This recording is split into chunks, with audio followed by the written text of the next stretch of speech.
చైత్రిక అప్పుడు డెలివరీ తర్వాత post partum టైంలో తనకు ఒక 6 to 8 మంత్స్ అలా ఉన్నప్పుడు నా వెయిట్ ఆల్మోస్ట్ 86 కేజెస్కి రీచ్ అయింది.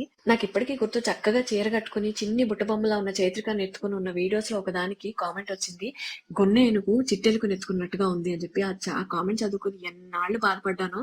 అమ్మ అత్తయ్య సర్ది చెప్పేవారు, పిల్లని కన్న తల్లివి ఇలా ఉండక 0 సైజులో ఉంటావా ఏంటి, అవన్నీ పట్టించుకోవద్దు అని. మొత్తానికి ఆ ఫీలింగ్ నుంచి బయటకు వచ్చి ఫస్ట్ ఆ కామెంట్ డిలీట్ చేశాను. ఎందుకంటే ఎప్పుడు ఏ స్టేజ్ ఎలా గడవాలో అలాగే ఎంజాయ్ చేయాలి. సో చైత్రికకి బ్రెస్ట్ ఫీడ్ చేసినంత కాలం నేను ప్రాపర్ గా ఫుడ్ తీసుకుని తనకు కూడా కంఫర్టబుల్ గా ఫీడ్ ఇచ్చేలా చూసుకునేదాన్ని. అలా తనకి బ్రెస్ట్ ఫీడింగ్ ఆపేసిన నెక్స్ట్ 6 months లో ఆల్మోస్ట్ 9 kgs రెడ్యూస్ అయ్యాను. ఆ స్టేజ్ లో అయితే చైత్రిక చిన్నప్పటి నుంచి ఛానల్ ఫాలో అవుతున్న వాళ్ళు చాలా మంది చూసి, మీరు చాలా తగ్గినట్టు కనపడుతున్నారు, వెయిట్ లాస్ వీడియో చేయండి, ఎలా తగ్గారు నాతో షేర్ చేసుకోండి అని చెప్పి. అప్పుడు కామెంట్ చూసి ఎంత బాధపడ్డాను, తగ్గిన తర్వాత వచ్చిన కామెంట్స్ చూసి అంతకంటే 1000 రెట్లు ఆనందపడ్డాను. శరీరం అన్ని ఫేజెస్ ని దాటుకుని మళ్ళీ బ్యాక్ టు షేప్ రావడం అనే ఫీలింగ్ ఎంత గొప్పగా ఉంటుందో న్యూ మామ్స్ కి మాత్రమే తెలుస్తుంది.